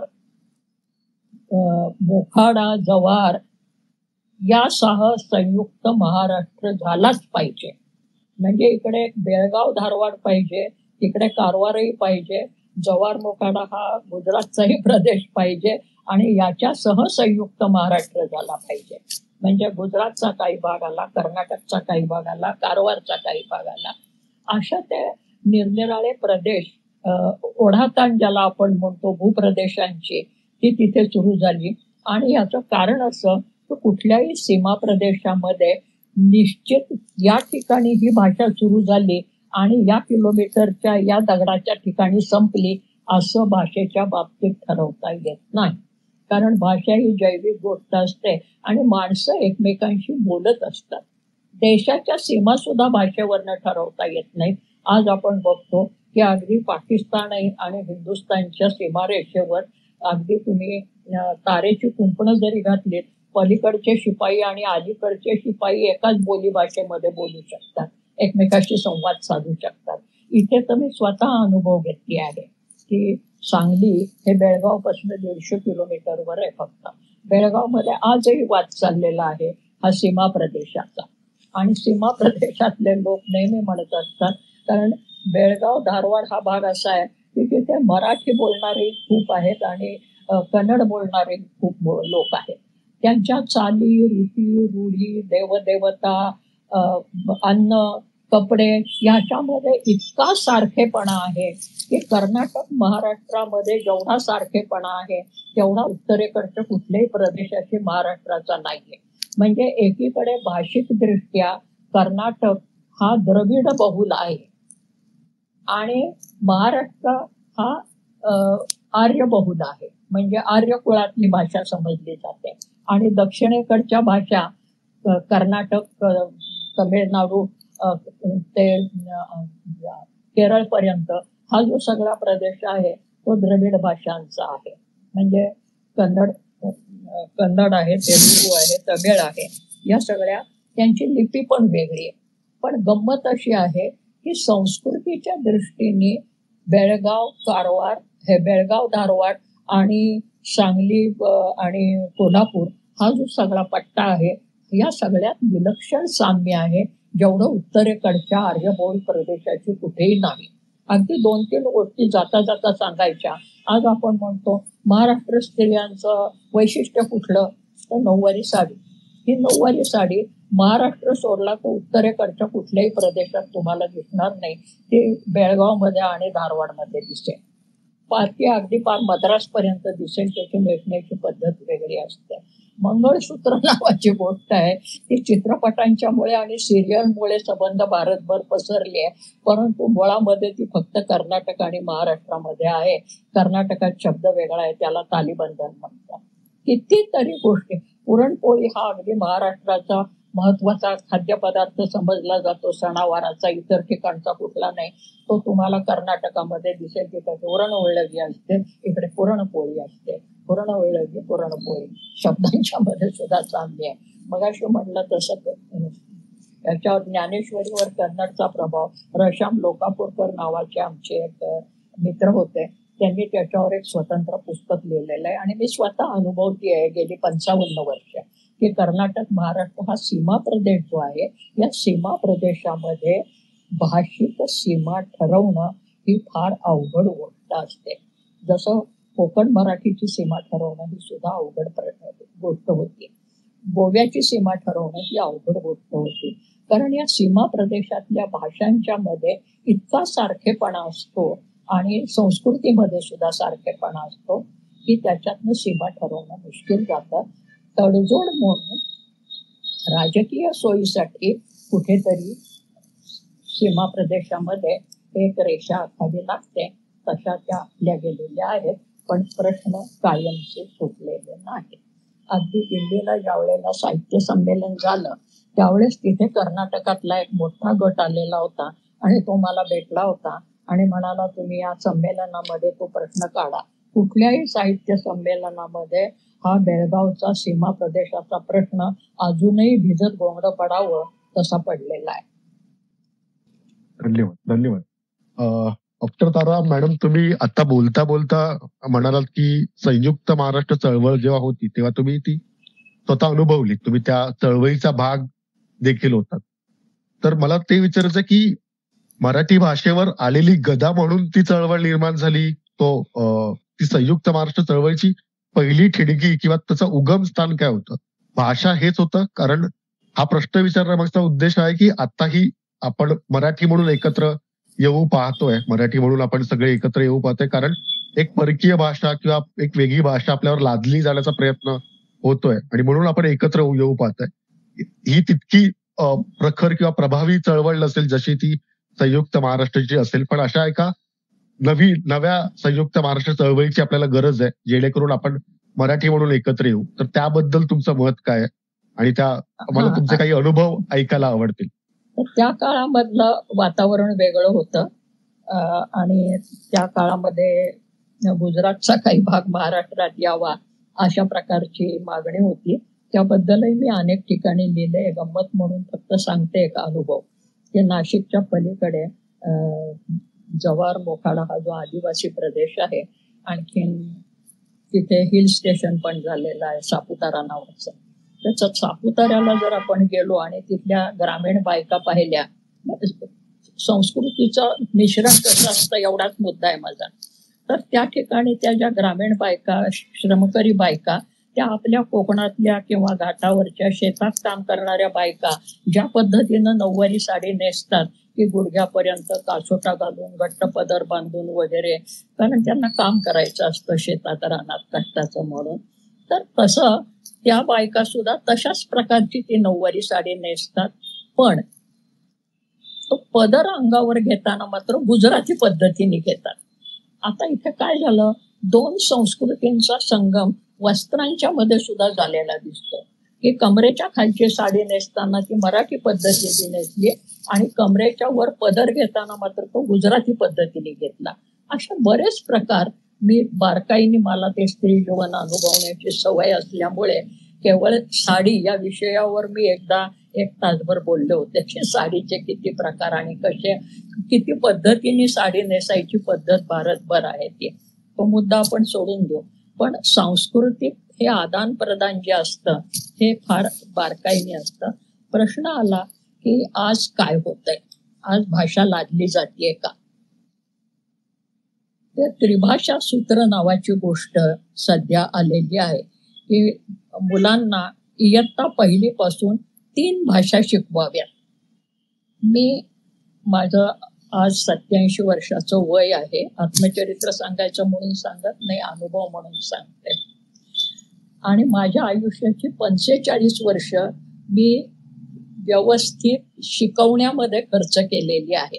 वयाच्या 18व्या वर्षापासून ते 60 वर्षापर्यंत मी निरनिराळ्या स्तरावर शिकवलं आणि नंतरच्या काळात मी अतिथी प्राध्यापक म्हणून पुणे आणि मुंबई विद्यापीठामध्ये नाट्यशास्त्र विभागात शिकवलं.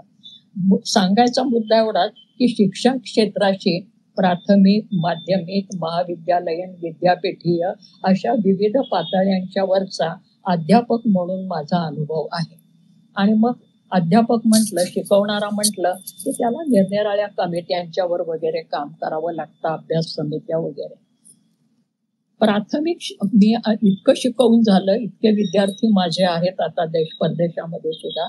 पण अगदी प्रामाणिकपणाने आयुष्याच्या या शेवटच्या टोकावर सांगायचं झालं तर शिक्षक म्हणून माझ्या आयुष्यातला सगळ्यात आनंदाचा काळ कुठला असेल तर तो प्राथमिक शिक्षक म्हणून मी जे सुरुवातीला काम केलं त्याच्यात. कारण ही प्राथमिक शाळेतली जी मुलं असतात, ही मुलं हे फार सुंदर अशा प्रकारचं घडण असते. ते अतिशय नैसर्गिक असते आणि त्यांच्या काही शक्ती असतात, सामर्थ्यही असतात आणि निसर्गाचा काही कोवळेपणाही त्यांच्याजवळ असतो. आता पहिलीपासनं मुलांना 3 भाषा शिकवायच्या. माझ्या डोळ्यासमोर पहिल्यांदा काय येतं तर पहिलीमध्ये ते मूल ज्या वेळेला येतं त्याचं वय आहे 6 वर्ष सध्या. मी ज्या वेळेला शाळेत गेले शिकायला त्यावेळेला आमच्या वेळेला पहिलीमध्ये 7 वर्षानंतर मुलांना घेतात. आता 6 वर्ष पूर्ण झाल्यावर. त्याच्या आधी बालवाडी वगैरे जे काय असेल ते 1-2 वर्ष पालक घालतात. म्हणजे ते मुलगं दुपट्यातनं बाहेर यायच्यात, पाळण्यातनं बाहेर यायच्यात त्याला शाळेत अडकवलं जातं कुठल्या तरी. मग त्याला बालवाडी म्हणा, संस्कार वर्ग म्हणा, काय वाटेल ते म्हणा. परंतु प्रत्यक्ष ती शाळा पहिल्या इयत्तेची जी सुरू होते ती 6 वर्ष पूर्ण झाल्यावर. आता या 6 वर्षाच्या मुलाची शारीरिक क्षमता किती असते, त्याच्या मेंदूची वाढ पूर्ण झालेली असते का, त्याला हातामध्ये लेखणी तरी नीट धरता येते का, धरली तर ती किती काळ ते मूल धरू शकतं, ते जर एका ठिकाणी बसायचं झालं तर किती वेळ ते मूल बसू शकतं, याचा विचार पालकही करत नाहीत आणि शिक्षण संस्थाही करत नाहीत असं दिसतं आहे. ते मूल शाळेत येतं त्यावेळेस त्याला शाळा ही सगळीच गोष्ट नवीन असते. कारण निरनिराळे विषय तिथे पहिलीच सुरू होतात. नुसती भाषा नाही सुरू होत, तिथे गणित सुरू होतात, काय जे असेल प्राथमिक ते. इतिहास सुरू होतो, भूगोल सुरू होतो. तेव्हा हे जे इतिहास, भूगोल, गणित आणि भाषा ह्या ज्या सगळ्या गोष्टी एका त्या 6 वर्षाच्या कोवळ्या जीवावर तुम्ही किती मारणार आहात. भले तुम्ही राज्यकर्ते कोणी असा, संस्थाचालक असा, पालक असा, शिक्षक असा, असा माझा एक साधा प्रश्न आहे. आणि त्या मुलांना 6व्या वर्षी शिवाय 3 भाषा शिकणं, त्यातली एक मातृभाषा, एक हिंदी असं म्हणतात आणि तिसरी इंग्रजी, का तर जागतिक स्तरावर ती संपर्क भाषा आहे म्हणून. आता ह्या 3 भाषांची खरोखर गरज आहे का आणि ते मुलाजवळ ती क्षमता आहे का. आमचे काही मंत्री सांगत असतात की शिक्षणशास्त्रज्ञ असं सांगतात की भाषा ग्रहण करण्याची मुलाची शक्ती ही जास्त असते, लहानपणी शक्ती जास्त असते खरंय, पण कुठली भाषा ग्रहण करण्याची, भोवताली ते जर वातावरण असेल त्या भाषेचं तर ती मुलं त्या वातावरणामध्ये राहून ती भाषा शिकतात. सगळ्या मराठी मुलांना ही संधी असते का इंग्रजीमध्ये किंवा हिंदीमध्ये? अजिबात नसते ते. आपण ग्रामीण भागातल्या मुलांचा विचार करणार आहोत की नाही, आदिवासी मुलांचा विचार करणार आहोत की नाही, शहरातल्या म्युन्सिपाल्टीच्या किंवा जिल्हा परिषदेच्या शाळेत कुठल्या प्रकारची मुलं येतात, कुठल्या वस्तीतनं येतात, त्यांच्या आई वडिलांची क्षमता काय असते याचा आपण विचार न करता एकदम सगळ्या पहिलीतल्या मुलांना 3 भाषा शिकवणं हाच मुळी अन्याय आहे. एक शिक्षक म्हणून माझं मत असं आहे की पहिलीपासून इयत्ता 4थी पूर्ण होईपर्यंत केवळ आणि केवळ मातृभाषाच त्या मुलाला शिकवली पाहिजे. भाषा म्हणून पण, आणि सगळे विषय त्याला त्या मातृभाषेतनं, कारण त्याच्या भोवताली वातावरण असतं ते त्या मातृभाषेचं असतं. मातृभाषा असं मी म्हणते, म्हणजे महाराष्ट्रात असेल मराठी, गुजरातमध्ये असेल गुजराती, आणखीन कुठे असेल तिथली मातृभाषा, कारण ती घरामध्ये बोलली जाते, भोवताली ती भाषा असते, आणि त्या भाषेची जी मोडणी आहे, रचना आहे, ती त्याच्या अंगवळणी, तोंडवळणी आणि कानवळणी पडलेली असते. मी 3 शब्द मुद्दाम वापरते. कानवळणी ऐकणं, तोंडवळणी तोंडामध्ये उच्चार बसणं, आणि मग अंगवळणी पडणं, मग त्याची सवय होणं. कारण भाषा प्रथम ऐकली जाते, मग ती बोलली जाते, आणि मग ती लिहिली जाते. ही कुठल्याही भाषा शिक्षणाच्या नैसर्गिक अशा पायऱ्या आहेत. पहिल्यांदा मूल भाषा ऐकतं. आपण काय करतो बघा, आपल्या घरात लहान मुलं असतील, आपण मी मगाशी म्हणलं तसं ते बाळगीतापासून आपण त्या मुलाला ऐकवत असतो फक्त, आणि मग ते मूल खटपट करतं, आणि मग आपलं तोंड हलवायला लागतं, बाबा पापा वगैरे करायला लागतं. त्यात सुद्धा आपल्याला असं दिसेल की जी उच्चारण इंद्रिय सांगितली, आतनं उच्चार सुरू होतो तो फुफ्फुसातनं होतो, आणि शेवट होतो तो ओठाशी होतो. भाषा शिकताना उलट होतं की आधी ओठापासून मूल भाषा शिकायला सुरुवात करतं. म्हणून मूल पहिल्यांदा ओष्ठ्य वर्ण उच्चारत असतं, पापा बाबा बाबा बाबा मामा, बघा तुम्ही, आणि जगाच्या पाठीवरचं कुठलंही मूल. आणि त्यामुळे मातृवाचक शब्द जे आहेत ते जगाच्या पाठीवरचे सगळे ओष्ठ्य वर्णे आहेत. मग ते ममा असू देत, नाहीतर माय असू देत, नाहीतर माता असू देत, तर पहिल्यांदा ओष्ठ्य वर्ण, आणि मग त्यातनं मूल क्रमाक्रमाने आतले अवयव वापरायला शिकतं. हे आपण नैसर्गिक क्रम लक्षात घ्यावा. म्हणून पहिल्यांदा ऐकणं, मग बोलणं, आणि मग लिहिणं. लिहिणं ही शेवटची पायरी.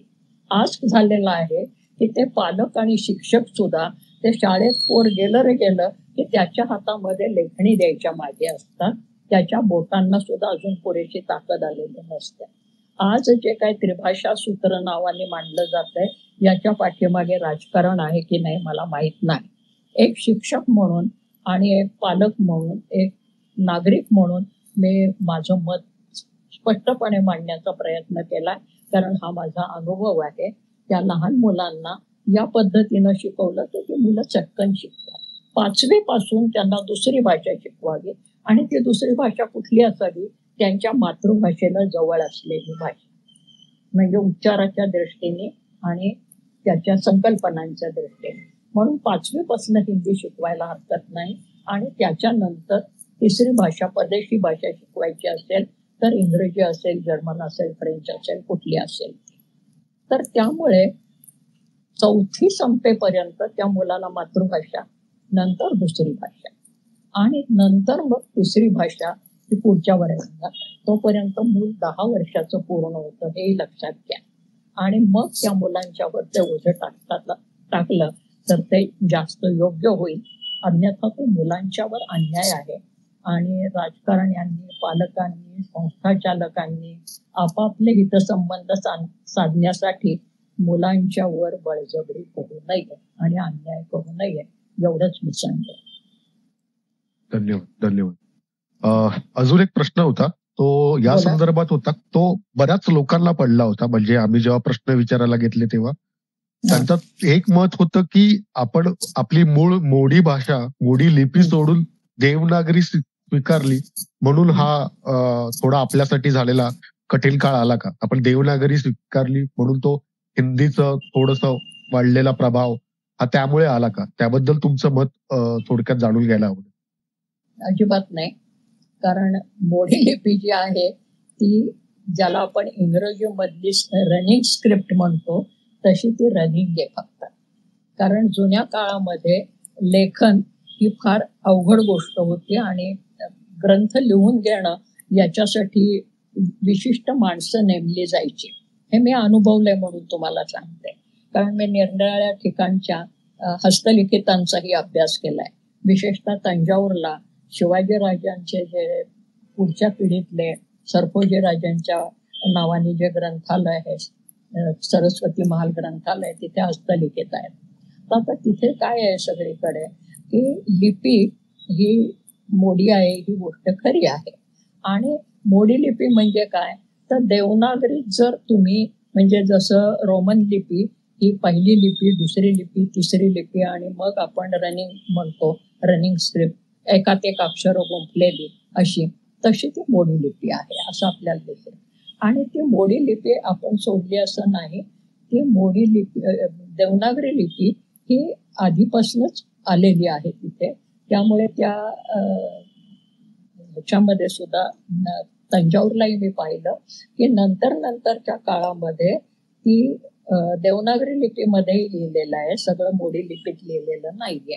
जी राजकारण्यांची दप्तरं होती त्याच्यामध्ये मोडी लिपीमध्ये लिहिलेलं आहे, ही गोष्ट खरी आहे. आणि देवनागरी लिपीमुळे ही भाषा लादली जाते हिंदी भाषा असंही काही नाहीये. शेजारच्या लिपी असतात. दुसरी एक महत्वाची गोष्ट अनुभव म्हणून सांगते की मी तंजावरला ज्यावेळेला त्या सगळ्या जुन्या ग्रंथांचा अभ्यास केला त्यावेळेला ज्याला आपण हे म्हणतो काय ताडपत्रीवरचं लेखन, त्या ताडपत्रीवरचं लेखनही तिथे अभ्यासलं. तिथे तमिळ, तेलुगू, संस्कृत, मराठी 4 भाषांचा प्रभाव. आणि तिथे लिहित असताना अशी गंमत दिसली की भाषा मराठी, लिपी तेलुगू, भाषा तेलुगू, लिपी देवनागरी किंवा मोडी हे होऊ शकतं. लिपी आणि भाषा उच्चारानुसारी लेखन करणं हे लिपीचं काम असतं, फक्त दुसरं काही नसतं.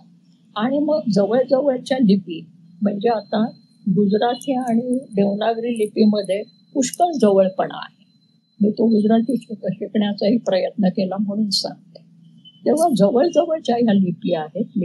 लेखन अक्षरवाटिका ज्याला म्हणतात की अशा प्रकारची आहे. तर ती देवनागरी लिपी स्वीकारली म्हणून हिंदी लादली जाते, दोन्हीची भाषा आहे म्हणून अजिबात तसं काही मला वाटत नाहीये. कारण निराळ्या लिपीमध्ये भाषा लिहिली जाऊ शकते. इंटरनॅशनल फोनेटिक अल्फाबेट नावाची एक संकल्पना भाषाशास्त्रज्ञांनी अलीकडे मांडलेली आहे. बरीच वर्ष झाली त्याला सुद्धा. मॉडर्न लिंग्विस्टिक्स ससूरनी ज्यावेळेला मांडलं त्यावेळेस. आणि त्याच्यामध्ये त्यांनी म्हटलंय जगाच्या पाठीवरची कुठलीही भाषा उच्चारानुसारी लेखनासाठी सुलभ जावी म्हणून त्यांनी एक इंटरनॅशनल फोनेटिक अल्फाबेट म्हणजे आंतरराष्ट्रीय ध्वनी लिपी, कुठलाही ध्वनी असला तरी सुटा जर तो लिहिता येण्याची सोय असली तर तो एका पुढे एक मांडला जाईल. आणि तशी त्यांनी ध्वनी लिपी निर्माण करण्याचा प्रयत्न केलाय आणि ती काही पुस्तकांच्या मधनं आहे. दुसरा एक अनुभव सांगते माझा की निरनिराळ्या प्रदेशामधले लोक अभ्यास म्हणून माझ्या संपर्कात आले.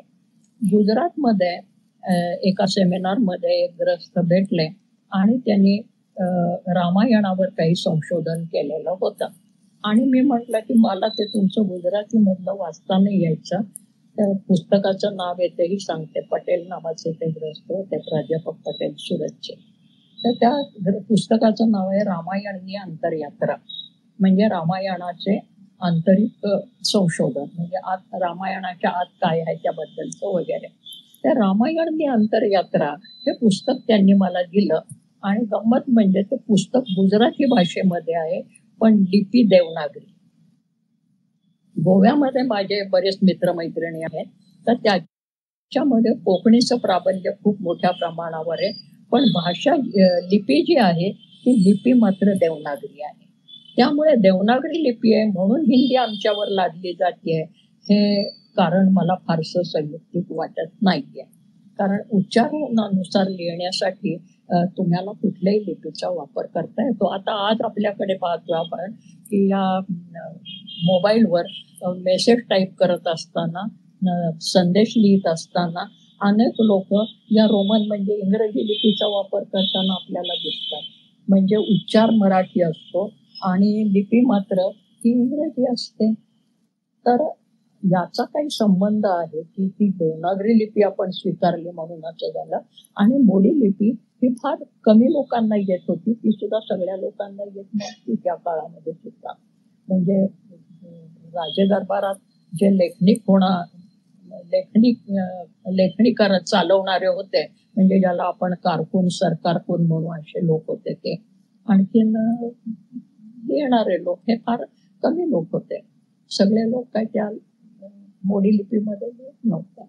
इंग्रजोत्तर काळात जे पुस्तकं छापली गेली ती तर सगळी देवनागरीतच छापली गेलेली आहे. त्याच्या आधीच ती देवनागरी रुजलेली आहे. म्हणजे तुकारामांचं अक्षर म्हणून दाखवलं जातं कुठेतरी, ते देवनागरीमध्ये आहे, ते काय मोडी लिपीमध्ये नाही. बरोबर. त्यामुळे लिपी स्वीकारल्यामुळे असं झालं असं मला काही वाटत नाही. आणि लिपी आणि उच्चार याच्यामध्ये सुद्धा दरखेपेला सारखेपणा नसतो हो. आता इंग्रजी मधला फोक हा शब्द जो आहे, आपण स्पेलिंग काय करतो, FOLK. जर्मन शब्द त्याच्यामध्ये VOLK करतात.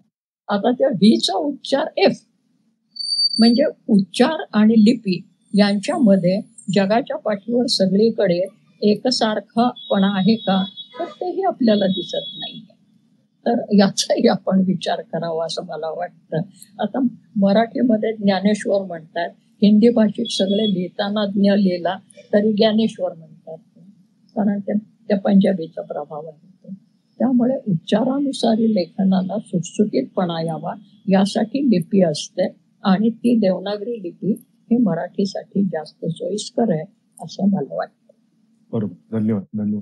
मला फक्त एक सांगावं असं वाटतं की आम्ही खूप सगळेच एवढे स्वार्थी होऊन ऐकतोय ना तुम्हाला, कारण इतकं तुमच्याकडे ज्ञान आहे ते तुम्हाला थांबवावंच वाटत नाहीये. पण आता आपल्याला थोडं शेवटाकडे जावं लागेल. तुम्ही इतका वेळ दिलात आणि ते तुम्ही तुमचा जो बटवा उघडलाय, तर त्यातून आम्हाला जेवढं जास्तीत जास्त आम्ही कळशी टाकून जेवढं ओढून काढता येईल तेवढं काढायचा प्रयत्न करतोय आता. तर त्यावेळेस तुम्हाला काही प्रश्न आहे तो शॉर्ट मध्ये विचारा. हो तुम्ही दमले. आपण शेवट करूया, शेवटाकडे जाऊया. नाही, शॉर्टच प्रश्न आहे. डॉक्टर तारा मॅडम, थँक्यू पहिल्यांदा तर. आणि माझा प्रश्न असा होता की 80च्या दशकात मोठे झालेले आम्ही मुलं आहोत नाही का, मराठी शाळेतच शिकलो, आणि त्यावेळी मुलांचं पण बरंचसं साहित्य मराठीत असायचं. तुम्ही स्वतःच अनुवाद केलेला आहे, हरिवंशराय बच्चन यांचा कवितांचा तुम्ही अनुवाद केला आहे. तर त्या काळी रशियन पुस्तकं नाही का, रशियन बालसाहित्य हे मराठीत अनुवादित व्हायचं, आणि त्याच्यामुळे नाही का आमचं बालपण समृद्ध झालं आणि आम्हाला पण गोडी लागली नाही का. तसं आता होताना दिसतंय का, की ते पण एक कारण आहे ना, लहान मुलांमध्ये आपण गोडी इतकी निर्माण करू शकत नाही असं तुम्हाला वाटतं का? त्याच्या दृष्टीने काय होतं ना, तुम्हाला दिसतंय का? तो प्रश्न होता. थँक्यू. काय जपानी पुस्तकांची बरीचशी बालवाङ्मयाची भाषांतर झालेली आपल्याला दिसतात मधल्या काळामध्ये. आणि मी ज्या वेळेला शिकवत होते लहान मुलांना, त्यावेळेस हिंदी शिकवत असताना मी असे प्रयोग केले, दुसरी भाषा म्हणून शिकवत असताना. कारण रिदमिक असं जर रचना केली तर मुलांना लवकर कळते असं मला वाटतं. आणि रवींद्रनाथ टागोरांनी हा प्रयत्न केलेला होता. पु ल देशपांड्यांनी ज्या वेळेला लिहिलेलं आहे शांतिनिकेतनहून आल्यावर, की रवींद्रनाथ टागोरांचे जे प्रयत्न होते की नैसर्गिकरित्या मुलांची वाढ होऊ द्यावी, आणि म्हणून कुठली भाषा शिकवायची झाली तर ती तांत्रिक पद्धतीनं न शिकवता खेळीमेळीच्या स्वरूपामध्ये आणि ताललयबद्ध पद्धतीनं ती शिकवावी. तसं हा उद्योग मी काही काळ हिंदीमध्ये केलेला होता लहान मुलांना शिकवत असताना. आणि ते हरिवंशराय बच्चनजींचं भाषांतर वगैरे झालं ही आपोआपच घडलेली गोष्ट आहे. ते एका दृष्टीने मिरेकल आहे माझ्या दृष्टीने अजूनही. असू दे, तर ते भाषांतराची प्रक्रिया आहे. पण एक रिदम नावाची जी गोष्ट आहे ना, ती जर असेल तर कुठल्याही लहान मुलांना ती भाषा आणि ते वातावरण हे चटकन आपलंसं करता येतं. तर निरनिराळ्या भाषांच्या मधल्या पुस्तकांचा आदान प्रदान तर व्हायलाच पाहिजे, भाषांतर व्हायला पाहिजे, आणि त्याच्यासाठी बहुभाषिक असायला हरकत नाही. म्हणजे पुन्हा स्वातंत्र्यपूर्व काळामधली महात्मा गांधींची आणि महाराष्ट्रामधली साने गुरुजींची जी आंतरभारतीची कल्पना होती की भारतातल्या भाषांनी याचा अर्थ भाषा बोलणाऱ्यांनी. भाषा काही भांडत नाहीत, त्या बिचाऱ्या आपल्या जागी जशा असायच्या तशाच असतात. पण ती भाषा बोलणाऱ्या मंडळींनी एकमेकांशी भांडण करण्यापेक्षा एकमेकांशी देवाणघेवाण करावी हे जास्त चांगलं, म्हणून आंतरभारती ही संकल्पना होती साने गुरुजींच्या काळात, की एकाच वेळेला अनेक भाषा शिकता आल्या पाहिजेत.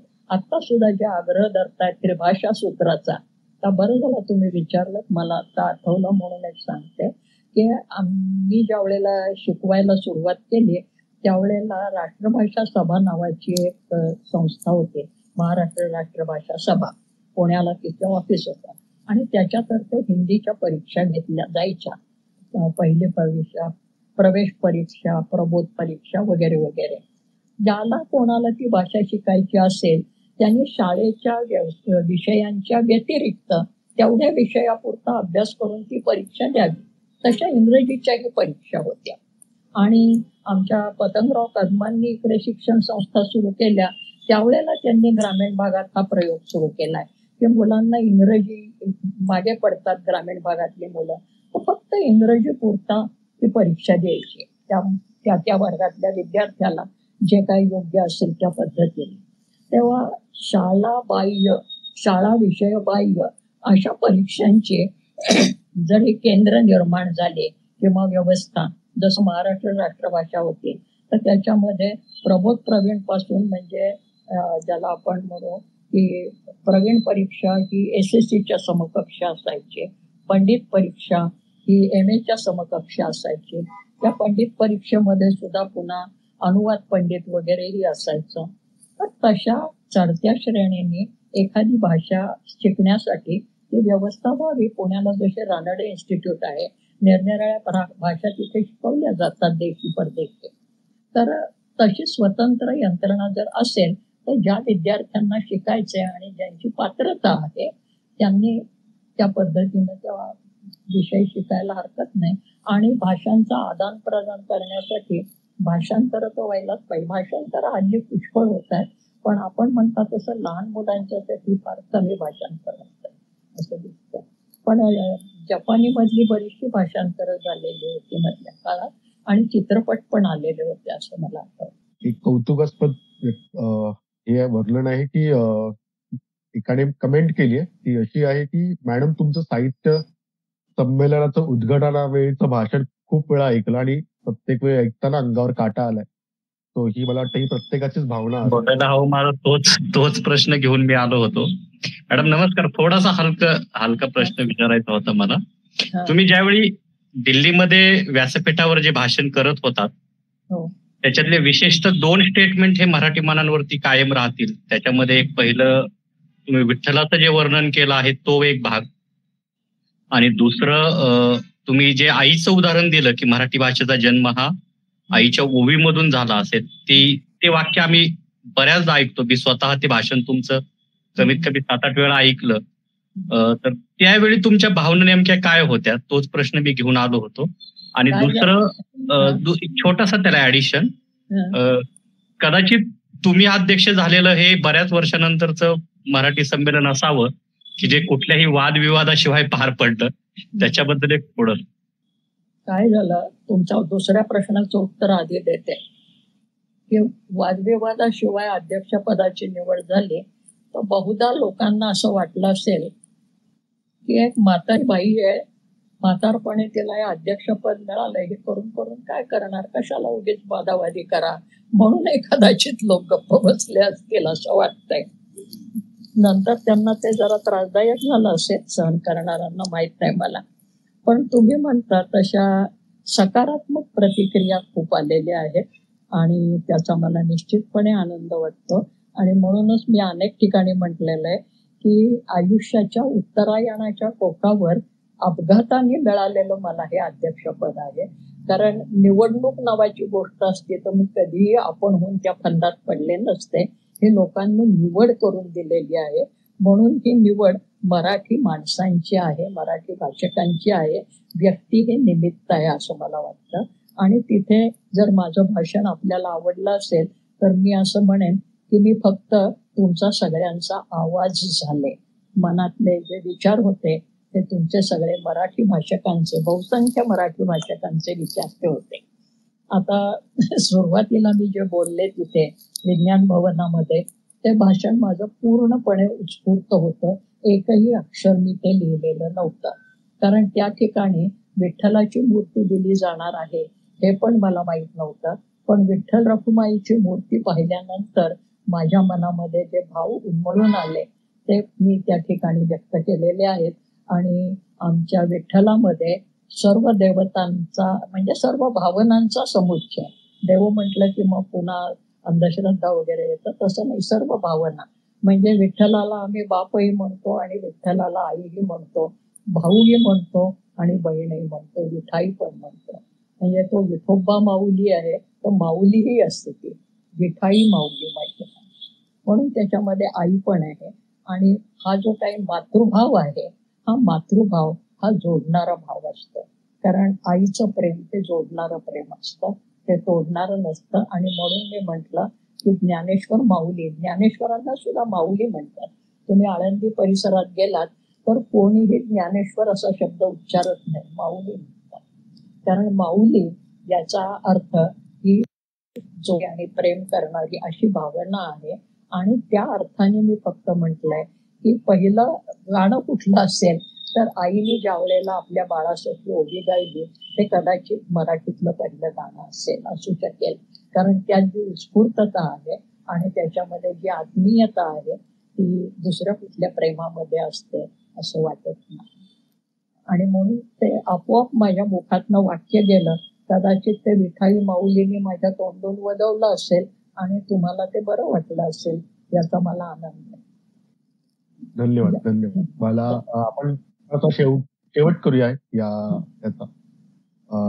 फक्त जाता जाता एक प्रश्न खूप लोकांना पडलेला की तुम्ही आपल्या आता एवढा वर्ग जोडला गेलाय मराठी भाषा समान त्याच्यावरती, तर तुम्ही काही पुस्तकं, काही 2-3 पुस्तकं त्यांना सुचवू शकता का की त्या पुस्तकांना पाहून किंवा वाचून तुम्ही पुढे वाटचाल केली होती, तुमच्या आयुष्यातली ही बदल देणारी पुस्तकं ठरली? अशी काही 3 पुस्तकं तुम्ही सांगू शकाल का जी, किंवा एखाद्याला वाचनाची आवड निर्माण करण्यासाठी हे पुस्तक आपण त्याला सुचवू शकतो, असं काही? अशी 2 किंवा 3 पुस्तकं असेल तर नक्की. पुस्तकं अगणित असतील, पण तुम्ही 2-3 पुस्तकं सुचवू शकाल तर खूप बरं होईल. SSC पर्यंत मी शाळेत गेले. त्याच्यानंतरचं मी शिक्षण जे घेतलं ते सगळं बहिस्थ विद्यार्थीने, एक्सटर्नल स्टुडंट म्हणून घेतलं. एकीकडे नोकरी करत होते, मगाशी म्हणलं तसं प्राथमिक शाळेत शिकवत, आणि मग नंतर एक पदवी घेतलं. वरची पदवी घेतली, नोकरी बदलली, असं करत करत विद्यापीठापर्यंत गेले. तो भाग वेगळा. त्यामुळे माझं सगळं शिक्षण हे केवळ पुस्तकं आणि पुस्तकं वाचूनच झालंय. त्याच्यासाठी मी अनेक ग्रंथालय धुंडाळली. मी ज्या गावाला जाते तिथलं ग्रंथालय आधी पालथ्या घालते. आणि म्हणून एखादं गल्लीबोळातलं ग्रंथालयही मला महत्वाचं वाटतं. आणि त्या ग्रंथ हे माझे खऱ्या अर्थाने गुरु आहेत, नुसतं सुभाषित म्हणून नाही. मला आता ही लोकसंस्कृतीकडे किंवा जी व्यापक वाट दाखवली, इंटरडिसिप्लिनरी स्टडी अप्रोच म्हणता येईल, की अनेक गोष्टी एकाच वेळेला तुम्ही विचार केल्याशिवाय तुम्हाला त्याचं समग्र आकलन होत नाही. ज्याला आपण लोकसंस्कृती ती तुमच्या माझ्या जगण्यामध्ये आजही असते, नकळत असते. किती पिढ्यानपिढ्याचे पदार्थ आपण खात आलो, वस्त्र बाळगलं आता. आणि दुसरी गंमत अशी होते, सगळ्यांच्यासाठी परत सांगते, की ज्या ज्या वेळेला अभिजन संस्कृतीला जरा कंटाळलेपणा येतो, स्थिरता येते, त्यावेळेस लोकसंस्कृतीमधलीच कुठली तरी गोष्ट तिला पुन्हा ऊर्जा देत असते. आपल्या नाटकांच्या बाबतीत बघा ना, ते नाटक ज्या वेळेला पहिल्यांदा शेक्सपियर झाला, इब्सेन झाला, मोलियर झाला, आणि मग नंतर पुन्हा लोकसंस्कृतीकडे नाटक वळलं. आणि मग घाशीराम कोतवाल झाला, 3 पैशाचा तमाशा झाला, महानिर्वाण झालं. पुन्हा देशी भाषेमधले, देशी रंगभूमीवरचे गोष्टीच घेतल्या. फॅशन, बायकांच्या साध्या फॅशन बघा. नऊवारीची एवढी आली. माझ्या तरुण वयामध्ये नऊवारी नेसणं म्हणजे काकूबाई समजायची. आता नऊवारी नेसणं म्हणजे फार मोठी फॅशन समजली जाते. फार कशाला, अगदी ब्लाऊज घालण्याच्या बाबतीत सुद्धा बायका आता काठापदराचे ब्लाऊज वगैरे फार मोठ्या प्रमाणात घालायला लागले. माझ्या तरुण वयामध्ये त्याला खटावच्या वायल वगैरे असं हे सारखं बदलत असतं. आणि जे समूहमन असेल ते समूहमन कशाला प्रतिसाद देईल ते सांगता येत नाही. पण जेव्हा जेव्हा अभिजन संस्कृतीला स्थगिती येते त्यावेळेला लोकसंस्कृतीमधलं काहीतरी मिळत असतं. आणि मग आज आपल्याला तुम्हाला टीव्हीवरही जाहिराती दिसतील की पुरुषांच्या पोशाखामध्ये सुद्धा धोतरांचे आणि कुर्त्यांचे निरनिराळे प्रकार यायला लागले. कपड्यांच्या मध्ये दिसतं, खाद्यपदार्थामध्ये दिसतं. पुन्हा एकदा गुळाच्या चहाच्या जाहिराती लागायला लागल्या की ज्या आमच्या लहानपणी गुळाचा चहा पिणं हे कमीपणाचं समजलं जात होतं, कारण तेव्हा साखर कंट्रोलमध्ये मिळत होते. आणि आता तुम्ही एसटीने प्रवास करायला लागलात तर 4-4 पावलावर बोर्ड दिसतात, गुळाचा खमंग चहा मिळेल म्हणून. जुनी गोष्ट परत परत परत परत येत असते आणि ती नव्याने येत असते, ती नवी म्हणून येत असते.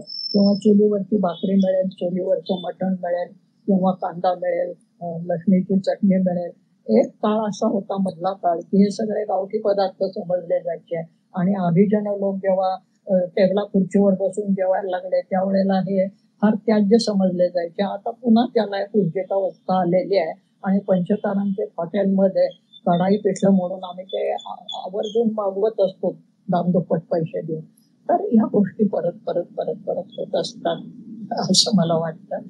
तर त्याच्याकडे बघण्याचा दृष्टिकोन मला ज्या पुस्तकांनी दिला त्यातला देवीप्रसाद चट्टोपाध्यायांचं एक इंग्रजी पुस्तक आहे लोकायत नावाचं. लोकायत, देवीप्रसाद चट्टोपाध्याय, इंग्रजी आहे, त्याचं हिंदी पण झालेलं आहे.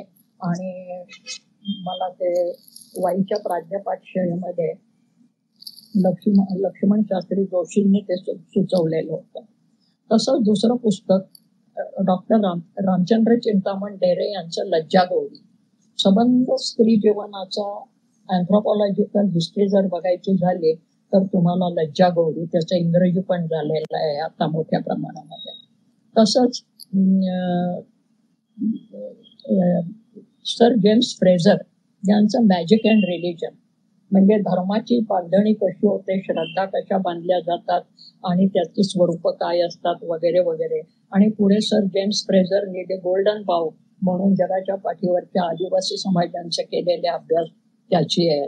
त्याचं मराठीकरण किंवा त्यातला थोडासा ज्याला आपण म्हणतो सत्वम याचं सर जेम्स फ्रेझरच्या पुस्तकाचं मॅजिक अँड रिलिजनचं. धर्म आणि लोकसाहित्य हे दुर्गाबाई भागवतांचं पुस्तक आहे. लोकसाहित्याची रूपरेषा हे दुर्गाबाई भागवतांचं पुस्तक आहे.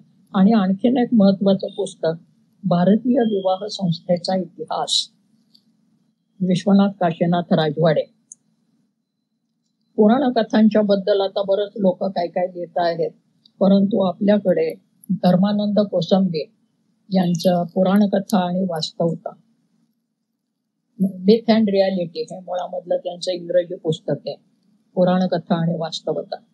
तेव्हा अशी अनेक पुस्तकं आहेत. आणि अलीकडच्या काळात एखाद्या कथेचा लोकतत्त्वीय अभ्यास कसा करावा, आपणच आपल्या तोंडानं आपलं पुस्तक सांगणं हे सभ्यतेच्या दृष्टीने बरं नाही, पण अभ्यासाच्या दृष्टीने सांगायला हरकत नाही.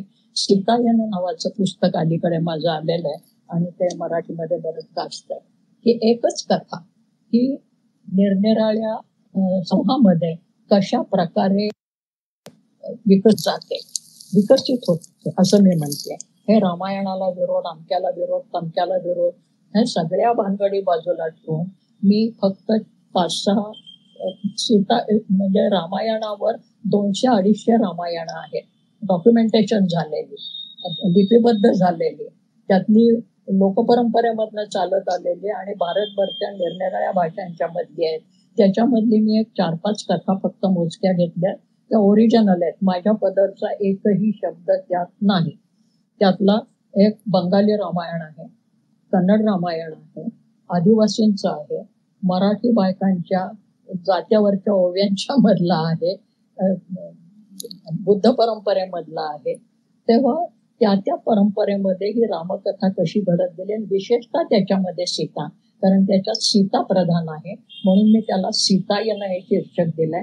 आणि त्याचं उपशीर्षक आहे वेदना विद्रोहाचे रसायन. रसायनातले घटक सहज मोकळे करता येत नाहीत, मिश्रणातले मोकळे करता येतात. तेव्हा अशी काही पुस्तकं मी या निमित्ताने सुचवेन. अजूनही पुष्कळ पुस्तकं आहेत, कारण पुस्तकांनीच मला वाट दाखवलेली आहे. हिंदी पुस्तकं आहेत, बरीच इंग्रजी पुस्तकं आहेत. तर मला वाटतं तुम्ही मला समोर दिसत नाही, पण मी मास्तर आहे, त्यामुळे समोर नसलेल्या विद्यार्थ्यांचे चेहरेही मला वाचता येतात. आता तुम्ही कंटाळलेले आहात हे तुमच्या चेहऱ्यावरनं मला दिसायला लागलेलं आहे. त्यामुळे बिलकुल नाही, मला बिलकुल नाही. खूप पण बोलायची आम्ही संधी. नाही, बिलकुल नाही. पण खूप अगाध ज्ञान आम्हाला मिळतंय आणि आम्हाला ते कमी पडतंय. म्हणजे एरवी इतकं कसं ओढून घ्यायची आम्हाला सवय नाही ना, काही मिळतच नाही. त्या डिजिटल जगामध्ये इतकं अथांग पसरलेलं आहे, पण त्यातलं काय निवडायचं ते माहित नाही. ते आपल्याला ताटातच पाडून दिलं गेलं. तर त्याबद्दल एक्सक्यूज खूप सर, खूप धन्यवाद. एक्सक्यूज सर, हे ज्ञान नाही, हे माहिती आहे फक्त. ज्ञान तुम्ही आता त्याचं रूपांतर करायचं आणि त्याचा उपयोग कसा करायचा ते तुम्ही ठरवायचंय, श्रोत्यांनी ठरवायचंय. पण इतके श्रोते मला इतके मिळाले तडीपारचे, याचा मला मनापासून आनंद झाला. कारण ज्ञानेश्वर महाराजांनी म्हटलेलं आहे, बोलणारा बोलत राहतो, ऐकणाराचा दुर्मिळ असतो. तुम्ही दुर्मिळ ऐकणारे मला एवढे एकत्र भेटलात. वक्ता वक्ताची नोहे श्रोते घेणार. तेव्हा तुम्ही श्रोते हे महत्वाचे आहात. ज्ञानेश्वर महाराजांनी त्या अदृश्य श्रोत्यांना वंदन केलं होतं, तसं मी तुम्हाला सगळ्यांना नमस्कार करते, धन्यवाद देते आणि भेटत राहू पुन्हा पुन्हा. शुभेच्छा. धन्यवाद. धन्यवाद.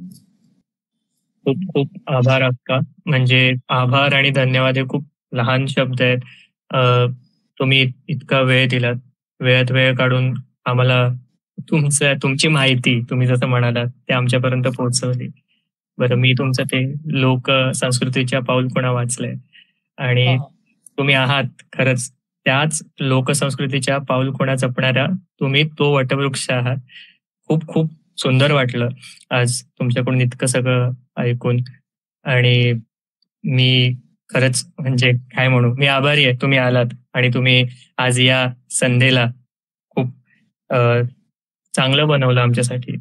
सर, एक दोन दोन दोन वाक्यात तुमची माहिती सांगा, नाव आणि तुमचं, म्हणजे सगळ्यांनाच कळेल.